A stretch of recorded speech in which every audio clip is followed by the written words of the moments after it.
선 줄 알거든 넘어질까 조심하라고 했습니다. 계속 내가 꼿꼿이 이제 서 있다고 할 그때가 어쩌면은 이제 넘어질 수 있으니 이제 교만하지 말고 조심하라는 말씀이죠.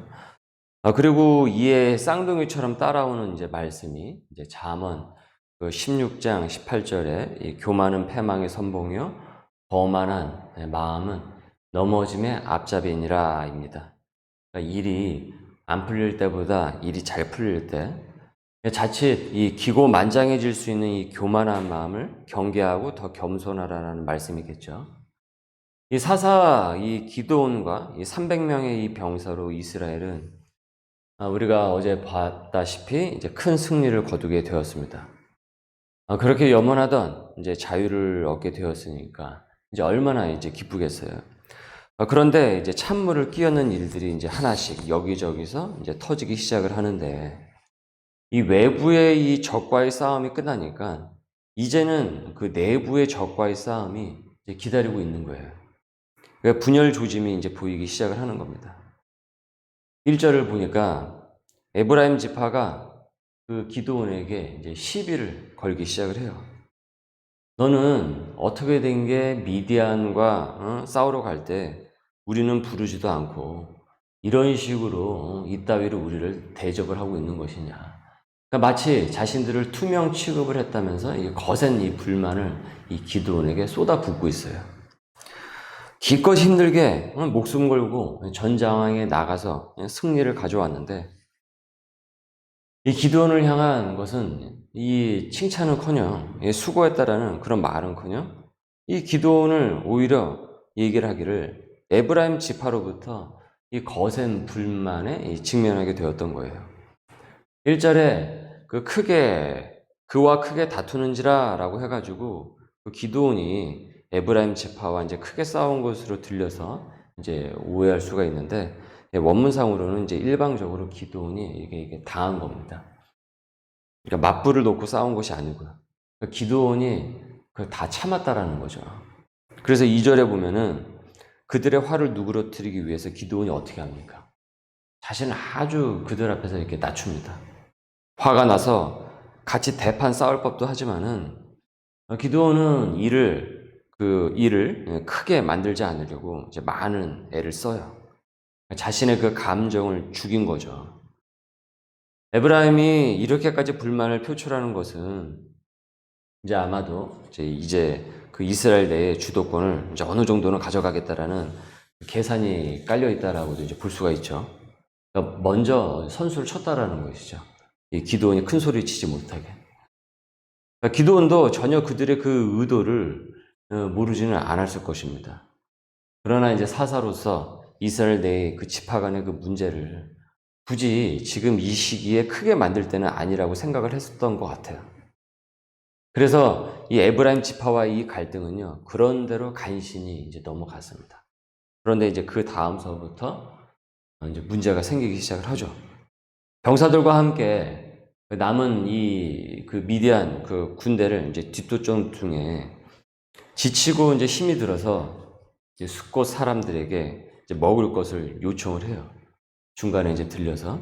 그런데 이 숫곳 방백들은 이 지도자들이 매몰차게 이 기드온의 이 요청을 거절을 한 것이에요. 게다가 이 면박까지 주면서 조롱을 하면서 6절을 보세요. 숫곳의 방백들이 이르되 세바와 삶은 나의 손이 지금 내 손 안에 있다라는 거냐. 어찌 우리가 내 군대에게 떡을 주겠느냐. 그러니까 세바와 삶은 나는 이 미디안의 왕입니다. 그러니까 그들을 추격을 하고 있던 그 중이었는데 이 기드온에게 무엇이라고 얘기를 하고 있어요? 아니 지금 네가 제대로 잡거나 먹을 것을 요구나 하지 잡지도 못해놓고선 뭘 먹을 것을 달라고 하는 것이냐 이런 식으로 이렇게 조롱을 한 거예요. 얼마나 심신이 지치고 힘들었겠습니까? 지금 이 순간에 이 기드온이 이 거대한 그 미션을 수행하려고 있는 이 와중인데 그래서 자기는 열심히 이 병사들과 함께 나라를 구하겠다고 목숨을 내놓고 이렇게 전쟁을 펼치는데 돌아오는 것은 이 푸대접이었고 거기에다가 그것도 모자라서 이 조롱을 해대고 있는 거예요. 참 못됐죠, 이 사람들이. 뭐 그렇게 얼마나 대단하다고 그 먹을 거 하나 주지를 않고. 여기서요, 이제 기드온이 정신이 이제 완전히 이렇게 나가버립니다. 나도 더 이상은 이제 못 참아. 뭐냐, 너희들 이렇게 나온다 이거지. 너희들 다 죽었다 합니다. 그러니까 2판, 4판, 이제 공사판이라는 거죠. 그러니까 아까 그 에브라임에게서 보였던 그 인내는 사라지고 지금 여기서 이제 폭발을 이제 해버리는 거예요. 7절에 보니까 내가 이 임무를 완수하고 돌아와가지고 어떻게 하겠다고 합니까? 어떻게 복수를 하겠다고요? 들가시와 찔레로 너희 살을 이렇게 찢어버리겠다라고 엄포를 놓아요. 그렇게 이제 씩씩거리면서 이제 분한 마음으로 이제 거기를 나와서 다시 이제 분우엘로 가요. 그래서 거기서 이제 음식을 이제 여기서 거절을 당했으니까 저기서라도 음식을 이제 도움을 받을 수 있지 않을까, 식량을 도움을 받을 수 있지 않을까 요청을 했는데 거기서도 똑같이 마치 약속이라도 한 듯이 이 숫고처럼 매몰찬 그 대우를 지금 이 기드온이 받은 거예요. 그러니까 이 불난집에 이 기름을 부은 격인 거죠. 이 분우엘은. 너무 화가 나가지고 기드온이 9절에 보듯이 이 성에 망대를 헐리라. 그러니까 다 부셔버리겠다라고 하는 거예요. 가만두지 않겠다라는 거죠. 되돌아와가지고. 어떻게 보면 인간적으로 보면 이 기드온의 마음도 이렇게 이해가 가지 않습니까? 우리가 이 기드온의 입장에 대해서도 이런 마음이 들 수가 있겠죠. 이런 대접을 받는다고 하면. 왜 이 숫곳과 이 분우엘의 사람들이 이렇게까지 비협조적이고 매정하게 지금 이 기드온을 대하고 있는가에 대해서는 뭐 기드온의 세력이 커질 것을 미리 경계했다라는 뭐 해석, 미디안의 그 보복이 두려워서 이렇게 매몰차게 기드온을 대했다라고 하는 그런 해석들, 뭐 그런 여러 가지 해석들이 있습니다. 그러나 우리가 여기서 이 말씀에서 볼 때 이 분명한 것은 미디안의 이 압제라는 커다란 이 문제가 지금 이 해결이 돼 가고 있는 이 역사적인 이 와중에 진짜 더 큰 문제가 지금 여기저기서 지금 터져나오고 있다는 거예요. 그것은 이스라엘이 하나님의 그 사람으로서 그 택함받은 백성들의 그 모습이 아니라 아주 그 이기적이고 세속적인 본성이 지금 여기저기서 이렇게 튀어나오고 있다는 것이죠.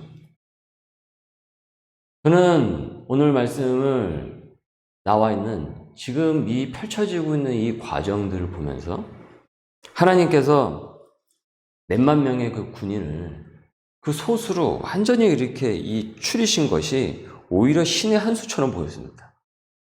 아니, 아무리 많이 모이면 뭐 하겠어요?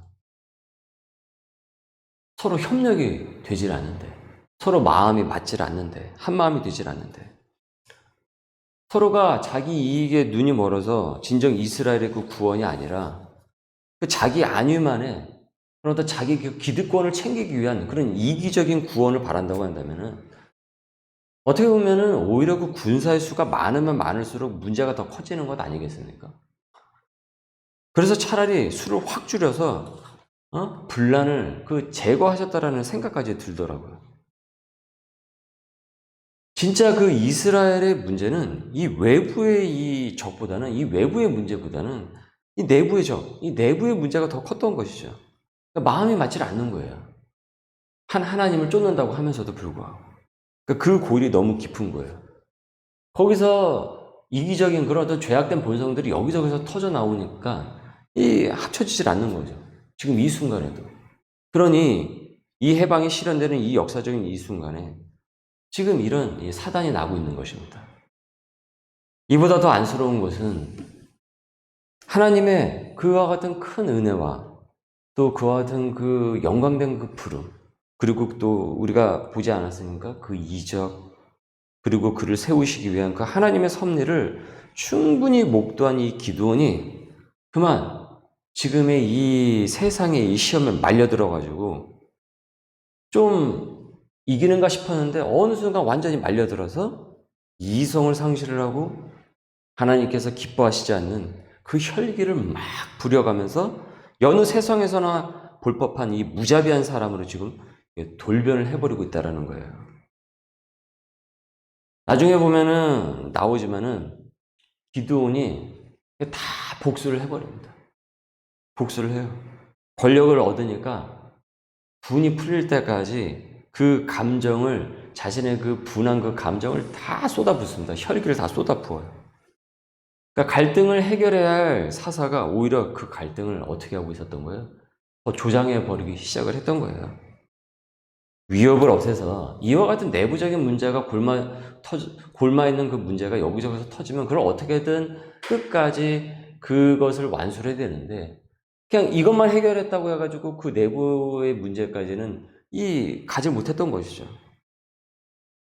위협을 없애서 평화, 이 샬롬을 전해야 할 사람이 이 복수혈전으로 이 분쟁과 대적들을 오히려 더 만들어서 더 큰 이 문제거리들을, 근심거리들을 지금 만들어내고 있어요.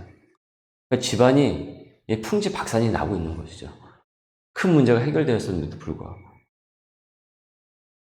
선 줄 알거든 넘어질까 조심해 했었는데 넘어져 버렸어요.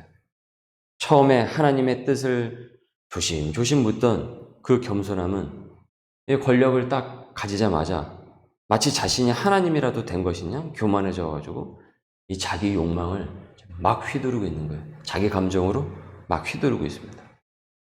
교만은 패망의 그 선봉이라고 했거늘 이를 이기지 못하고 기드온은 넘어져 버렸습니다. 겸손은 갈등을 해결을 하고 교만은 분란을 일으키는 주범인데, 이것이 정해지는 그 가늠자는요, 내가 항시 누구 앞에 서 있는가에 대한 이 기억력입니다. 누구 앞에 내가 서 있는가에 대한 기억력이에요. 누가 내 삶을 이끌어가는 주인인가? 하나님 앞에 내가 항상 서 있다라는 이 자기인식입니다.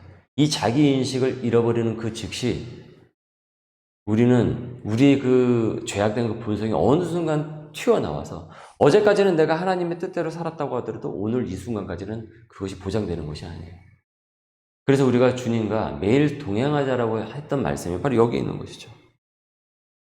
그 인식을 우리가 놓치게 되면은 어느 틈엔가 사단은 우리 마음에 그와 같은 이 죄된 본성을 계속 이 바이러스처럼 증식을 시켜서 걷잡을 수 없는 일들이 이제 벌어지기 시작을 한다라는 거죠.